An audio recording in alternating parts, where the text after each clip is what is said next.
Curatorial Studies, and the program that I direct, the AUC Art Collective, is the leading program in the country to really try to make a change in the art industry by training and working with, mentoring, and supporting students of color at the Atlanta University Center. So we are students from Morehouse, Spelman, and Clark Atlanta University, in the largest HBCU network in the country. And but students in the class are also from other disciplines. Our Department of Art and Visual Culture, from which the program is taught, is a department that supports film. So we have documentary filmmaking, we have photography, we have art history and curatorial studies, and we also have art, as in 3D installation, sculpture, etc. And we also have a new interactive media major as well. So it's a super exciting and vibrant place. And you have you have rich, important legacy in your leadership around arts. Cheryl, can you just tell me a little about what's behind you? Oh, yes, of course. So behind me is an image of students on an Art Insider, and that is our Rachel Brown, who's with us today, our fearless program manager. I'm not going to say that we've trademarked it, but that's what we call our field study excursions that we do with students every now and again. And this is a photograph from the National African American Museum in Washington, D.C. From March of 2020, really right before we had to leave for obvious reasons. And so we're just traveling there with students, and it's a beautiful, I think, for me, and just reminder of not just the work that the program does, but the legacies of so many important people in art and culture, architecture. It's clearly the work of J. Max Bond, David Auger, Freylon, and so many others. So yeah, it's an image that I often choose. Wonderful. Thank you. Thank you so much for asking. So I thought I would just maybe set the stage to say that we've had prior to this time at 5 o'clock, our class has had the opportunity to view your film, but also to discuss it. And so as part of the assignment for this week's reading, and also viewing of your film, and also putting it into context with some of the other materials we've done so far, read and interacted with so far this semester, I've asked everyone in the class to formulate questions for you, because we wanted this to be an interactive opportunity for you to share about your practice, the process of making Aggie, the impact Aggie, as in the film, and your mother have had, on so many things, clearly your career, but also on something that's very near and dear to us in terms of thinking about the kinds of work that we wish to do in making an impact in social justice struggles, especially here in the United States. And so that would, of course, relate to the Art for Justice Fund. And I've asked students to really think about how the sale of the Lichtenstein has not just impacted what your mother has done, but also maybe touched upon or inspired even other collectors, influencers, to think about how they can make a difference as well in this vein. So I'm going to stop here, and maybe what we could do is just ask students, because I know we only have a few minutes with you, but ask students to introduce themselves and their questions. And I have to turn a printer off, so I'm just going to go off mic for a second because it's louder than I thought it would be. That's okay. Anyone start. I would love to answer questions. Then I know I'm talking about stuff you guys are interested in. Okay, I can start. Can you hear me? Yeah. Okay, hello. My name is Kalina Francois. I am a first-year psychology major and sociology minor on the pre-law track, and I am from California, the Bay Area. My question for you is, what made you want to start a film like this? Like, was there an aha moment that made you say, oh, let me just kind of record my mother's journey and her cause in art. That's a wonderful question, Kalina, because as the daughter of this woman who has some presence in the world, there were many people who said, you've chosen to be a documentary filmmaker. When are you going to make a movie about your mother? And all my life, I'm 56 years old, all my life I said, never. I am never making a movie about my mother. Why would I do that? I'm not interested in memoir. I'm not interested in sort of biopic or sort of a looking at one person's story. And so the aha moment for me truly was the making of Art for Justice, which was when I felt like my mother's story left memoir or autobiography or biography and became social history. Because to me, it was really how did someone, anyone, we can all look at our own stories, how did anyone make a move, in her case, from this incredibly sort of segregated, but like wealthy, this pristine little environment in the Midwest, make it to this queer, multiracial, not only family, but big, broader community of the art world in New York City that would be somebody who would do something like Art for Justice. And to me, that was the trajectory I was interested in. When she says,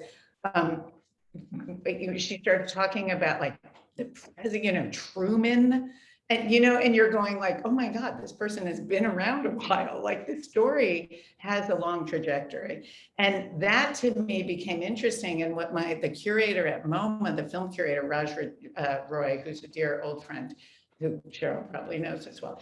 But Raj said during an interview after the film, he said, we were talking about how I had constructed his conversations with her friends and colleagues and artists and different people. And I said, they're all facets of her. There's sort of the philanthropist and the daughter and her childhood friend and grandchildren and all these different people. And he said, but they're also facets of you. And that was when I realized, I had done the thing that said, I too have siblings, which she has more than I do because she has a million siblings. I have some siblings, 3 siblings, but they're different than me. So you can find people who share some of your identities, your race, your gender, your sexuality, whatever. They can even have been raised in the same household. How did you come to feel so deeply what you believe? And someone in those ways, very similar to you, might feel very differently.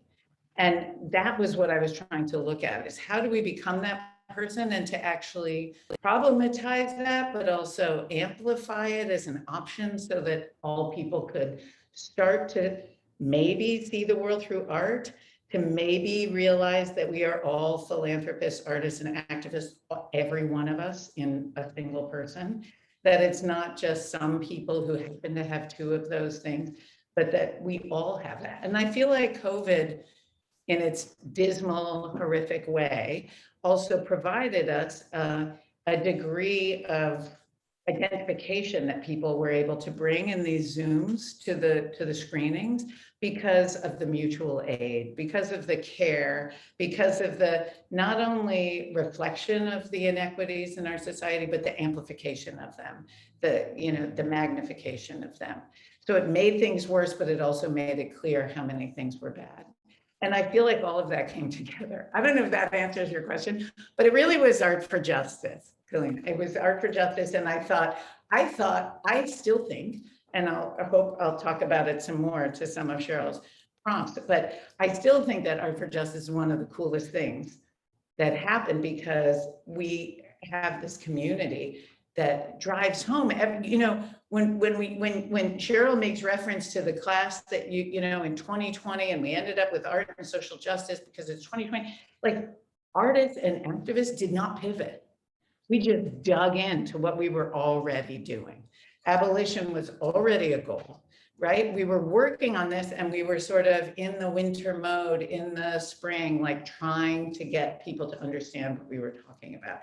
But how do you actually move into that and inspire others to join you in a narrative change that then allows people to say, oh, we really do want decarceration, or we don't have so much trouble with defund the police. I mean, a lot of people have trouble with that, but a lot of people usually have trouble with Black Lives Matter. Now, Black Lives Matter, people seem to kind of, many, not, but, still, if abolition is still pushing people's buttons, but, we're getting there because of what Ava says in the beginning. Artists and activists are saying the same thing. They are the same people. They're looking at a blank wall. They're painting a painting. They're writing a book. They're imagining, Harriet Tubman only knew slavery. She's imagining something other than slavery. We are imagining, even though people say you can't shut all the prisons. Okay, today we're not going to shut all the prisons, but come on, you got to imagine a world without prisons. So that was the aha for me, was that it stopped being about my mother and it started being a social history. Cheryl, stop me because I know we don't have time and I will go on.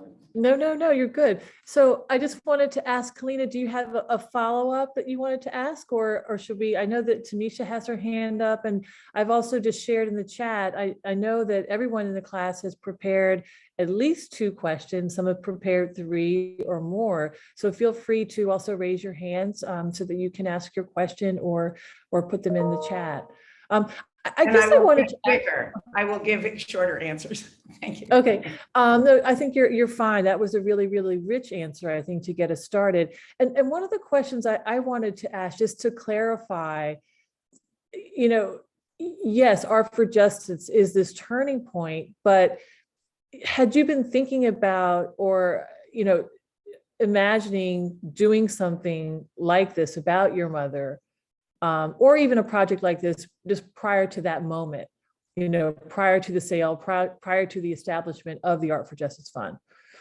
Great question. And I would answer that I wasn't intending to do a film, but what I was intending to do was what became Art for Justice. And that's been a lifetime collaboration between me and my mother to come up with Art for Justice.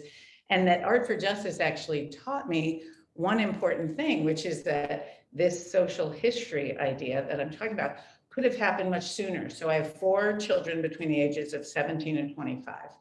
One of them, when he saw the final cut of this film, he said the most important thing to me that I've gotten, and there are a lot, as you can see, you can talk about women's leadership or criminal justice reform or philanthropy or arts education or anything. He turned to me and he said, if we had had studio in a school, you all saw it, so you know what studio in a school is. It's just art practice, not making a couple of colorful things, but being able to think about how you see the world and learn to speak about emotions.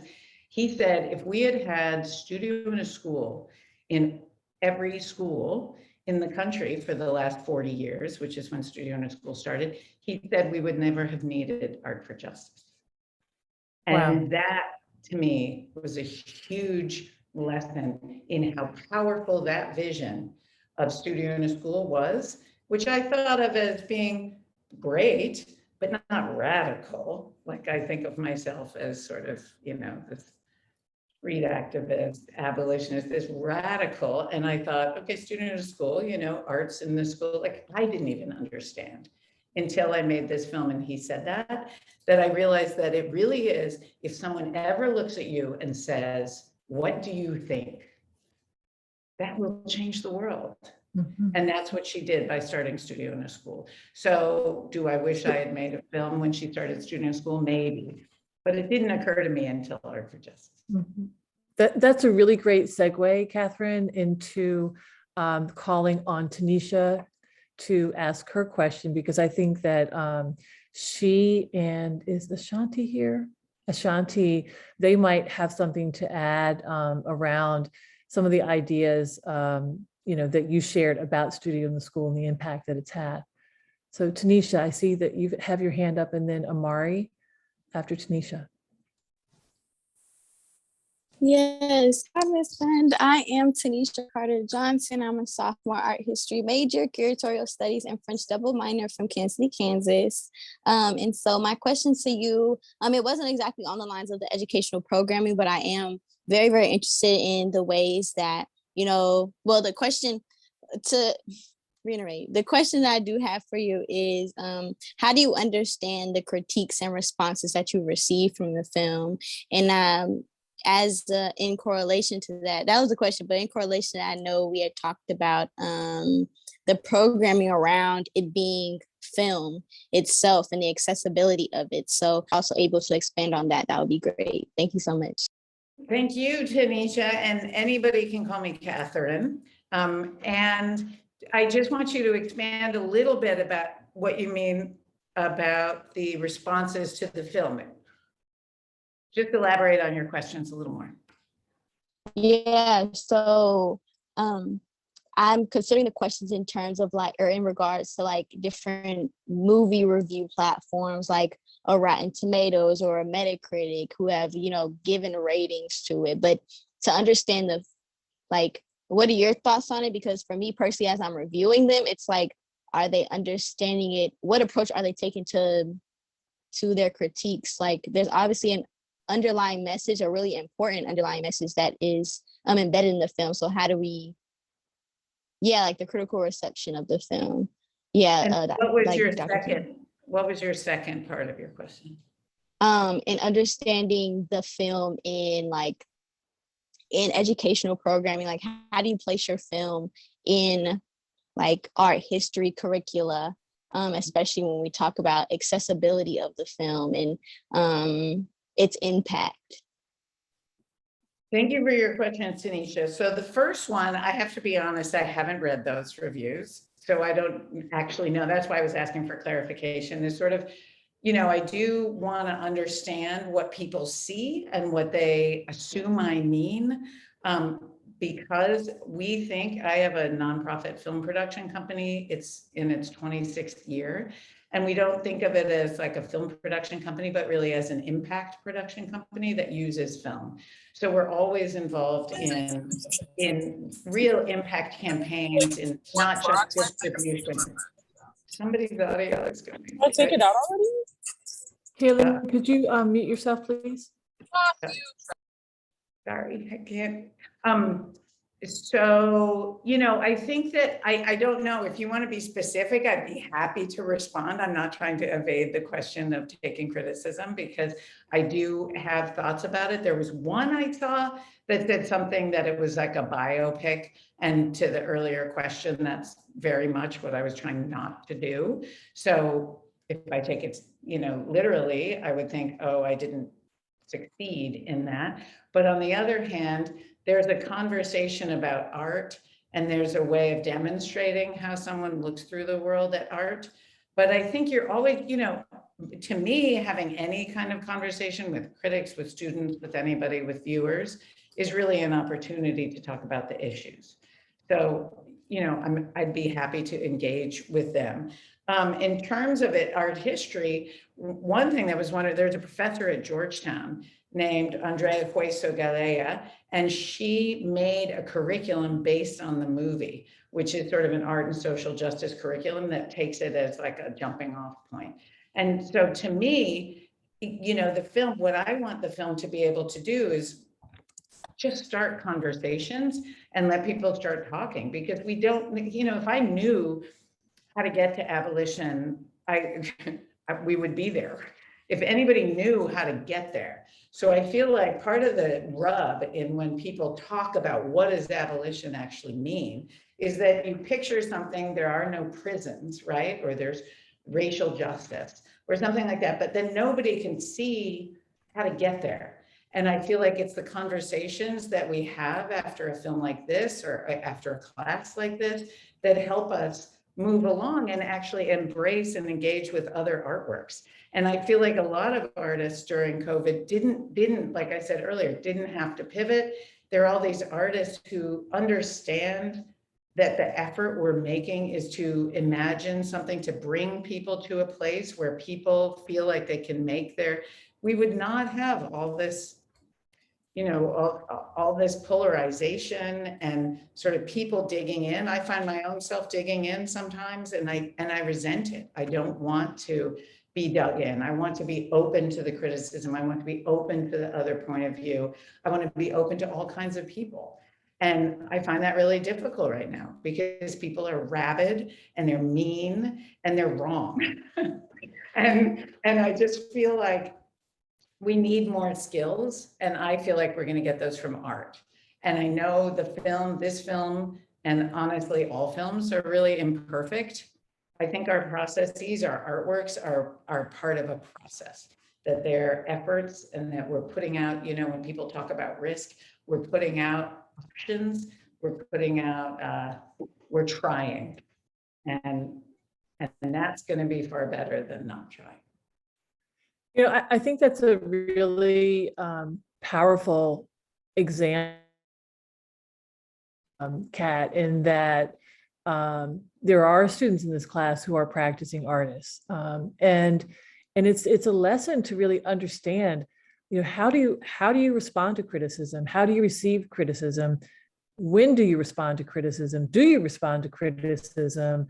And how do you take in all of those questions as you continue to make your work, right? As you continue to make that effort, as you continue to ask those questions that need to be asked and to do the work that you do. And I really think that that's something that we should, as students, really all take in and understand and think about, when are you open to even receiving that, that criticism, and what part in your own process.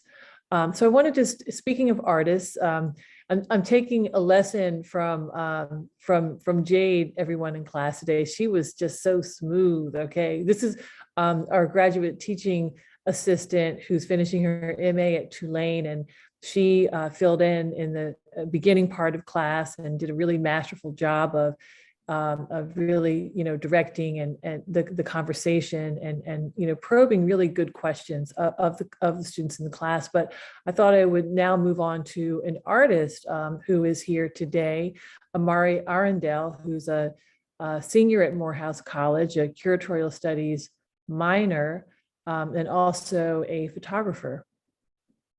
Amari. Miss Catherine. I had literally just finished watching the film before jumping on Zoom. And prior to jumping on the Zoom call, I had had a meeting with Spalding, the basketball brand, regarding a possible brand partnership for photography. And one thing that I was struck by when I was watching the film is how revolutionary a practice like your mother's could be, in the sense that when you're making or collecting artwork, I see a lot of museum collections that are very, they lack diversity in all sense, whether that's they lack women artists, they lack Black artists, they lack Black women artists. And I feel like when I watched as your mother sold the work and then used the profits of that sale of a white artist to help benefit those who were less, who are often under recognized and under just discriminated against. I thought it was, it could serve as a blueprint. And as I work with companies to try and make work and make products, I'm also looking at ways to go about seeing and actualizing real and sustainable change, whether that be donating to communities, like artists giving back to students in school, young students, or just donating time or resources. I'm just wondering how, what kind of response you've seen as a result of this landmark sale and its usage, the money that was a result of the sale, where it went, and have you seen people kind of take that and flip it for themselves, kind of do the same thing where they deaccession artwork to benefit communities, things like that? So Amari, and I'm sorry, Kat, I'm just going to jump in here for a second. So one of the things that that we began with, and I'm not sure if you were on in the very beginning, but the really exciting thing about the sale is that the Art for Justice Fund was then able to be established with a significant amount of the proceeds. And one of the things I'd like to maybe suggest as a way of slightly pivoting your question too, and Kat, I leave it up to you to answer, is, with Aggie's example, with the example, you know, of the establishment of the Art for Justice Fund, how many other collectors, perhaps of her stature, have taken the lead to do something similar? I think about someone like Christopher Bedford, whom we discussed in class today, and you know, the radical move he made at the BMA some years back, and now he's moving on to SF MoMA, and he's someone who's been a friend to the program. But you know, that's an institution. What about other collectors who might have the same type of power and clout and collections to, you know, to make a difference, to think about how they might even, you know, make donations to the Art for Justice Fund? It's wonderful. Thank you for your question, Amari. It's got so many layers, so I appreciate you, Cheryl, honing it in a little bit. I have several things I want to say. One is when Aggie started it, my mother, she made it a 5-year spend down. So she said, I'm going to get $100 million, and I don't want to create an endowment. I don't want to, you know, if we're ending mass incarceration, we want to end it. We don't want it to perpetuate. So she was also recognizing all of the, there's millions of people coming out of prisons. The leadership of formerly incarcerated people is really important. And at the time, 2017, it was pretty much the only bipartisan issue was decarceration and criminal justice reform. So there was this little window. She got the reparations approach, like she understood all this stuff. And she said, I'm just going to get the money out into the field and not hold on to it. But to your point, it was wonderful because she actually said, but I don't need to just do this alone. This is something other people need to do too. And she turned to her peer collector, wealthy New York City people and said, can you join me? And 30 individuals and couples joined her. And since then, what's been so exciting is that artists, started with Mark Bradford, who met some of the Art for Justice grantee partners, artists. We were out in LA, and Jesse Crimes and Russell Craig came with Aggie and me over to Mark's, who is an incredible artist. I'm sure you've all studied. And he met these two guys and he said, I'm going to give my next piece. And he made an edition of the police cameras, burned police cameras. And he sold the entire edition to benefit Art for Justice. Art for Justice, every penny goes into the field because the Ford Foundation and Rockefeller Philanthropies pay all the administrative costs. So it really is all the money. His gallery and his dealers said they would take no money. He sold his edition, he raised $1 million. And that spawned all these other artists to also join. And most recently, Julie Meritu, who I'm sure you've studied, sold a painting that went up to auction. The auctioneers didn't take any fees. Her gallery didn't take fees. She didn't take fees. Art for Justice didn't take fees. All of this money went in to the point where all these artists have now joined us. And, you know, Pamela Joyner, a really well-known, important Bay Area Black woman collector who collects African and African-American artists. She's joined, like all these people have joined, and now we have, so 5 years was 100 million. We've now got 34 additional $1 million for a 6th year. And we're going to give all of the $34 million away. So we have a year and a half left, half a year of our original 5 years and an additional 6th year. So it really has motivated the community. And on the philanthropy side, we don't want to leave our grantee partners, the movement. We want not just to have a legacy for Art for Justice, but we want to keep the movement going and funded.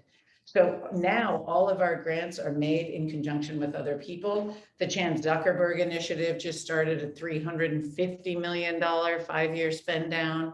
We have partners at the Open Society, at Open Philanthropy. We have partners at Arnold. We have all these other partners in the field who we're leveraging to make sure that our grantee partners are still getting funding. So the field 5 years ago, and we jumped into a moving river. We did not invent anything. Yes, we hit a zeitgeist, and I think we did bring art and activism together in a way that a lot of the other funders weren't doing because they were funding policy and organizing. And so we do policy organizing and art and narrative change. But, so we jumped into a moving river, but right now it's moving much faster. And it really is seeing some results. I mean, we're in the process of trying to identify, to your question about like what has been achieved in this time.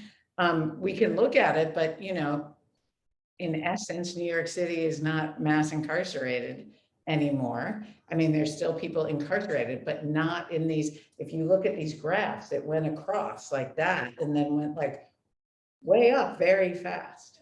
And we're trying to, you know, bring that down. So different people have different goals, but decarceration, ending mass incarceration is a common goal.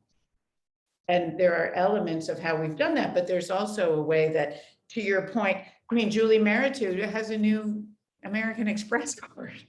Have you seen that, Cheryl? Where the like, that Julie and her art on it. Yes, there are billboards about it, of it everywhere. But I wanted to say one other thing to another part of your question, Amani, which I really appreciated, which is about the object. And when the film first came out, some people said, is it ironic that it's this white artist and these two white straight people and, you know, wealthy and like what the content of the material was.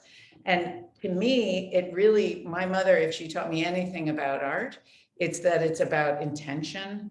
It is about context. It's about, so that it literally didn't matter what art piece was sold, because you know, there are a lot of collectors who are very generous philanthropists, and there are a lot of wealthy people who give some money away who also collect art. But she actually did this alchemy where she turned art into policy change, organizing, movement building, because it was in the intention of selling it. She didn't say, I'm going to sell it and then I'm going to maybe do this or maybe do that. She was like, I need to make a difference. I saw it, talk about inspired artwork. She saw Ava DuVernay's film 13th, and the next day she was like, I have to make a change. And that's when she said, I could sell that and it would be money. And that, to me, that kind of like, I think in art, you know, I'm sure you have a lot of things that you're planning to talk about, but I think intention is really a powerful element of art, because it's like anything that it doesn't have a cold cost, you know. It's like somebody says that's worth $5, somebody says that's worth 5 million. I still can't get over it. I look at stuff and I'm like, that's worth 5 million? Who decides? What does that mean? But it's really, you know, and when I learned it, Cheryl, was when, I don't know if you've ever studied or you know about Cristo.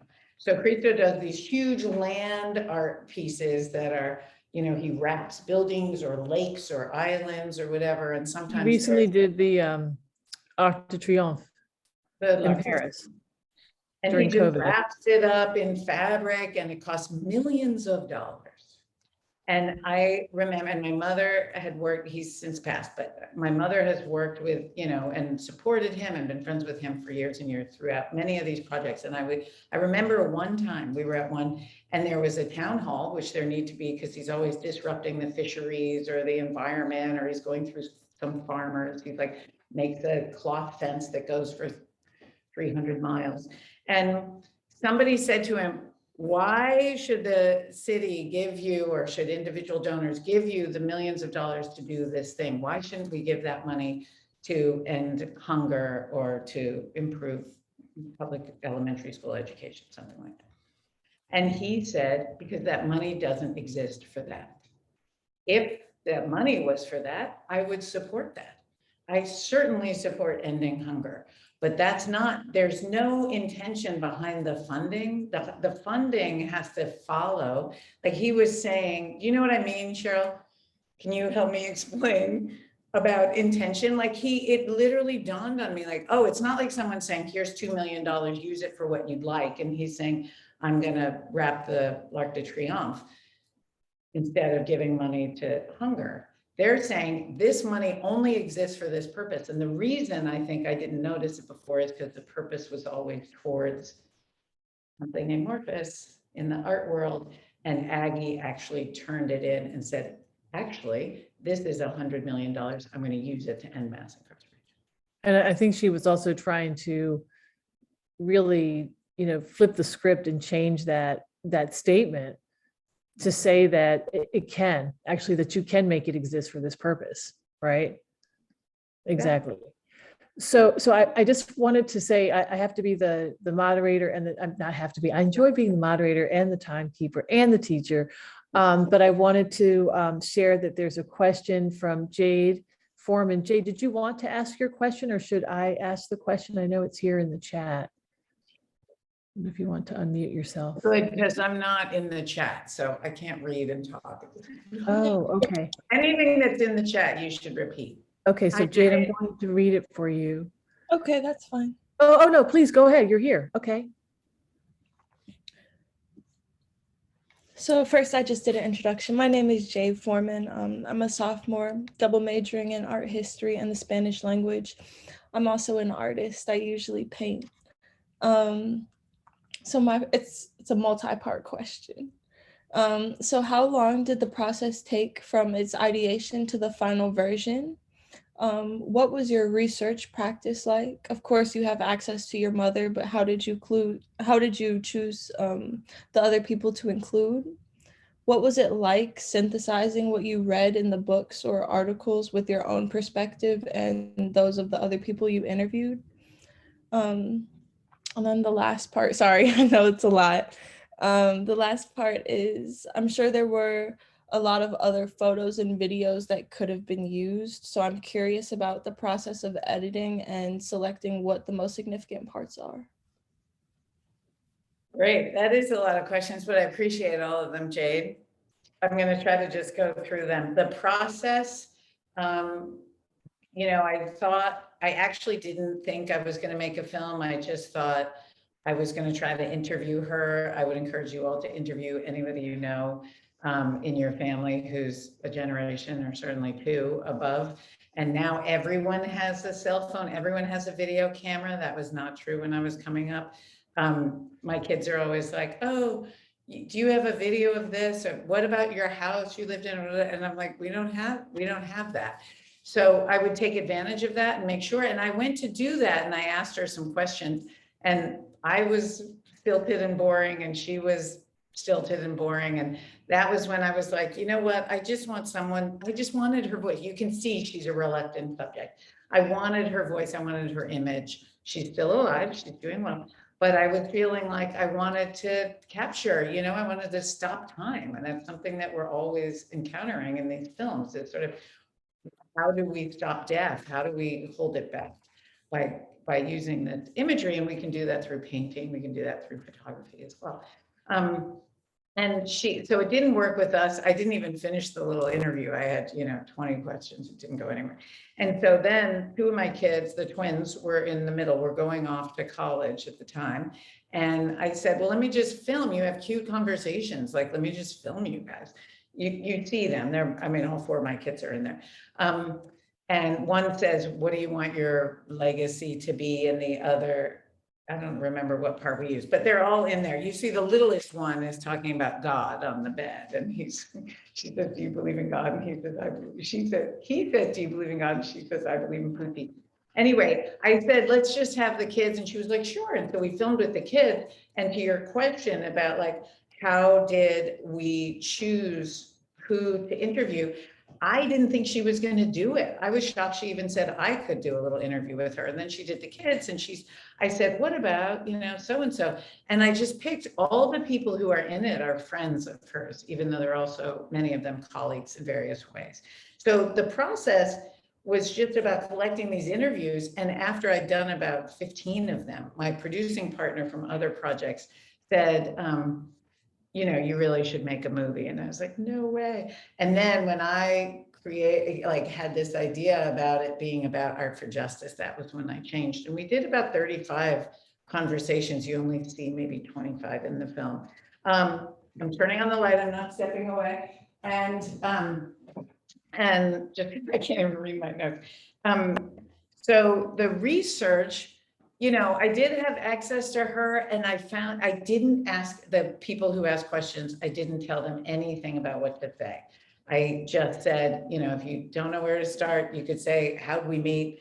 And remember how you met. you know, and some people relied on that, but they ended up asking about similar things. Julie, oh, Julie's in the movie, of course, Julie Meritu, who had this beautiful, has a really sweet friendship with her and had this beautiful question about like, was she close to her mother, as opposed to saying, I know your mother died when you were 14, which is not like a great opening. So it also depended on how people's relationships informed their ability to have conversation and to do these interviews.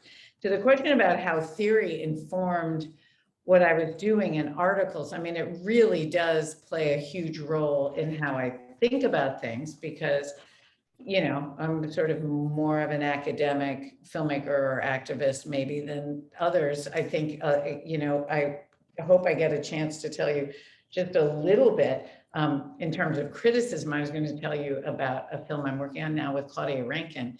And so it's like Homi Bhabha, who's a professor at Harvard, and me and Claudia, who left Yale and is now at NYU, are making this movie together. And so it's a lot of theory. And I think the way I try to understand theory in terms of my art practice is really just to read, and then to see what rises. Like, what matters to me afterwards, who I think about. Christina Sharp is somebody I think about a lot these days. Like, there are different people whose work resonates. I'm really into reading nonfiction. I don't read a lot, very much fiction. So, you know, I'm constantly cycling through, what is silence? Like, what is silence versus solitude, or being silenced versus choosing to be quiet? Like today, that was for some reason something I was pondering, you know, the difference between those two words, quiet and silent. So that's how theory informs it. You know, I kept coming back to the fact that it's my mother, and when I sit with her, I can tease her and she teases me. And so it sort of comes back home. In terms of photo and video curating, it's a great question also, because as a filmmaker, I'm also a photographer, but I'm someone who just loves photography. And I use photographs to tell stories, even though they're not a time-based medium. And so I was using the art in that way during this film. And all of the, as you saw, most of the art in the film is something that was in Aggie's collection at one time or another. Most often she gives to museums. But that to me was sort of creating this world where you suddenly, instead of using photographs and videos to reference to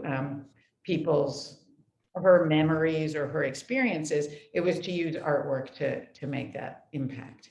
And then it was just, and we're doing that in the Claudia film a lot, because it's a very much more abstract film. If you think of Just Us or Citizen, and how there's images on one side and text on the other, like our film is just a film version of that. So it's, you know, that's what I love about editing. That's what I love about being an artist. You get to make the juxtaposition and create the power and create the sort of emotional response. And we know we can have intense emotional responses to artwork.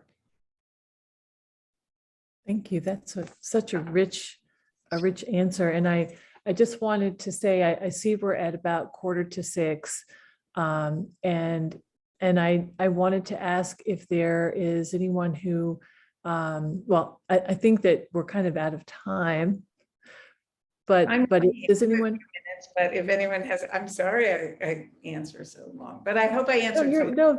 It's great. I just wanted to ask if there are other questions. I feel like Ayana might have a question. Oh, you just disappeared, Ayana. I have a question, but I want to just ask anyone else in the class who might have a question for Catherine.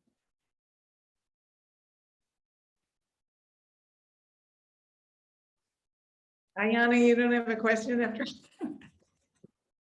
Not really. I feel like because your answers were so succinct that I was able to kind of get what I needed from your previous answers from my original question. So thank you. And I'm very happy that you were able to really expand upon this project. It was really amazing. I really enjoyed the film. Thank you so much. Thank you so much. And thanks to Cheryl for having me. What's your question, Cheryl? So my question, I don't know why, but I've been thinking about this. So, you know, and I'm not going to get the timing right. but maybe I will. But I think this one was, this was pre-COVID. So, how you have to like pre-COVID, post-COVID, COVID brain. Anyway, but I'm just thinking about, let's call it the last 5 years, but maybe it's really like the last 3 or 4 years. There's your film, Aggie. There's the Price of everything. Say it again. Price of everything. The price of everything. Yes, I actually wasn't going to include that one, but yes, we've taught the price of everything. But then there's Black Art in the Absence of Light, the Sam Pollard film, and then there's also and I'm thinking about how when you were talking about Claudia and how you're integrating and using art in the film. I was thinking about the Toni Morrison Pieces of Me film as well. I mean, that is one of my favorite, just like, just the way, I don't know I can't remember who the editor is in that film, but so I don't know if there's really a question. I'm really going to try to formulate one, but it's just kind of like, if maybe you could say something about this moment, which is not a moment, it's a period of time, so let's call it 3 to 5 years, where there's this convergence of primarily documentary films, that focus on contemporary art, that focus on, art by, I'm going to say, or works that people who are influential in the art industry have done to, in many ways, elevate, art by underrepresented people, especially, of course, I'm talking about African Americans here, but just about, about this moment that, this kind of filmmaking is happening. And maybe this gets back to Tanisha's, initial question about, access and who's, what are the audiences for these films? Because they also run in, not just in the art houses. I mean, of course, we're watching everything, streaming nowadays, but for the most part, many of these films had, at some point, commercial releases that made them very well received in some format. That's great. Yeah, you definitely were, I think of The Price of Everything is like the opposite. People are like, that's the opposite film. Yeah. It's the opposite of the ones you gave. I mean, I think it's really interesting that, in the Art in the Absence of Light, that the director, the producer, it was on HBO. It was Jackie Glover who managed that film, and Daphne who made it. And I think it speaks a little bit to this, like, terrible word, but this pipeline issue, which is why I've cheered every time somebody said I'm an art history major. Like this idea that they're like, if we had people who were telling their story, we would have obviously more representation. That's why the Center for Curatorial Studies is so important, that, we have to step back. That's why Critically Minded, which is the new group that Chiwei and Elizabeth Mendez-Berry, Chiwei Yang, have brought together of critics of color, because you realize something like the Green Book movie was the perfect story. Like that movie went to Toronto, all the white critics who were the first ones there said, this is so great. And then by the time it got to critics of color, they were like, this film is fucked up, at which point it was already a contender for an Oscars and wins a fucking Oscar. That was based on white critics. So we need people at every step of the way. And I think that's what's different. We have Thelma doing the incredible work. We have the president of your school that has been through this and changed the narrative, changed the art world. And as Thelma, who was a huge champion of me making this movie in the beginning, she said, like, your mother won't ever acknowledge a tiny iota of what she's done, but she also, it's because it's so overwhelming to see how change happens. Mm-hmm. And it isn't ever one person. So you got to look at all the moving parts. And I think that's really, like, that's the audiences who's seeing the films, what the desire is for the films, what the desire is for the content. I feel like that's what's been so different. And then you just kind of get to this, like, you know, in movement theory, it's like you go from the winter, right? And you're all like learning what needs to be done and sitting and fortifying, right? And then you get to the spring and it's just ideas, ideas, ideas. And then the summer you push. Like we're somewhere between spring and summer right now. And then the fall is when everything comes together, and then you kind of have your breakdown and you go back into the winter to get going. But it's like people had to be ready for the civil rights movement. People had to be ready in their summer of the movement. You know, it was like the AIDS activist movement. There were a lot of problems before that, but they all came together and things were ready to go. And I feel like that's what's happening in the art world right now. You know, like we made this game, we made this card game that's all about, it's like apples to apples, but with pictures, and the pictures are all. We have it. We have it. Rachel, Rachel, I hope you can say hello for a quick moment, but Rachel Brown, our program manager, purchased it for the program. So we have it. Maybe you all will play. I mean, it's still not indicative. It's not, hi, Rachel, it's not enough.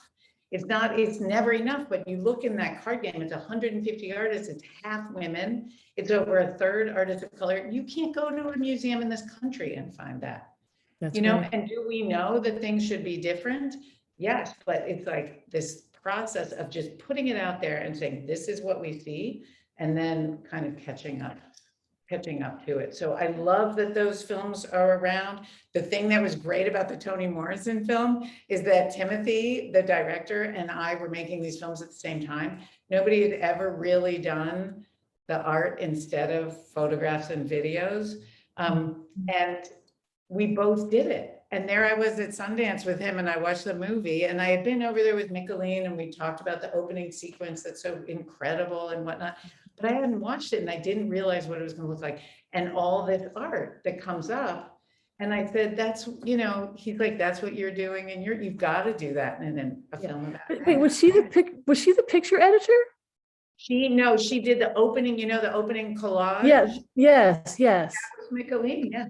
Yeah. Okay. I remember. Yeah. All right. Wow. Well, this has been such a rich and rewarding opportunity to have the conversation with you just now, Catherine, and also to have our students engage with you and have their questions answered. And I think also for us to bring up new thoughts and new ideas. I think we're ending at a really great point. And I just wanted to invite Rachel Brown, our program manager, just to say, Rachel, you're probably like, what do you want me to say? But, you know, just to say a few words. Rachel herself is also a photographer, in addition to the really, really amazing work that she does with our team at the AUCR Collective as the program manager. She keeps us moving. And just if you wanted to say something, Rachel, thank you so much again for all of your hard work on bringing Kat to us today. Yeah, well, thank you so much for joining us. This was an amazingly enriching conversation. I was here listening the entire time and just really, appreciate your time and insight for sharing with the students. And of course, for creating such a wonderful film and document for us and for our students to continue to study. So just short and sweet, but thank you so much for coming and for spending time with us today. Well, thank you, Rachel. And I love everyone who works at Auden Pictures. Our production company is an artist, a filmmaker, a fashion designer, a graphic designer, all different kinds of people. And I would just encourage everybody to keep making, and to remember that that's how we interpret the world. And that, again, artists did not have to change what they were doing when COVID happened. Everyone else who's quitting all these boring, stupid, unnecessary jobs, that's because their work was boring, stupid, and unnecessary. And none of the artists have changed their work. In fact, everybody's leaned further into what they can make and what they can make sense of and how it helps them understand the world. Thank you. And I think on that note, it's like this moment of I think intense innovation, for all of us, right? In that winter time, it's like we figure out how to do things. We don't stop. We just figure out how to do things differently, right? And ultimately better. That's right. And often in the winter, the wintering is about healing. And That's been part of what's been missing from the traumas of the many, many centuries, is that we haven't been focused on how important that is. And I think people are using art to do some of that, but also just in general saying that's got to be part of my life. That's right. And, I think again, you keep teeing me up to be able to say all these amazing things. So, Rachel, I just want to ask you maybe to share with everyone next week, speaking about healing, Kat. So one of the things that we did, everyone of course was on Zoom, but we, and it was actually already in the pipeline. It wasn't because of COVID, but we started doing through our virtual career week sessions on art therapy, thinking about how art can be something that, can help us heal in so many different ways, right? And so I just wanted to maybe ask Rachel if you could quickly share with everyone about next week. We have our virtual career week coming back by popular demand, but it's all going to be on Instagram next week. Yeah, so next week we will have a lot of different representatives from the art industry kind of sharing their career through these profiles that you all will get a chance to see. And so please, stay tuned on our Instagram, AUC Art Collective, for those, and you'll see just a range of industries represented. Thank you, Rachel. You're welcome. All right. Well, thank you, everyone. Thank you so much for your attentiveness, great questions, and superb scholarship. Thank you so much, Kat, for making this film and bringing it and the Art for Justice Fund to us all. And we look forward to the next opportunity to invite you here in person to the AUCR Collective. I would really love that, Cheryl. I would love it. All righty. Nighty-night, all. Beautiful Thank you night. again. Thank you so much. Thank you so much. Thank you. Bye. Thank you.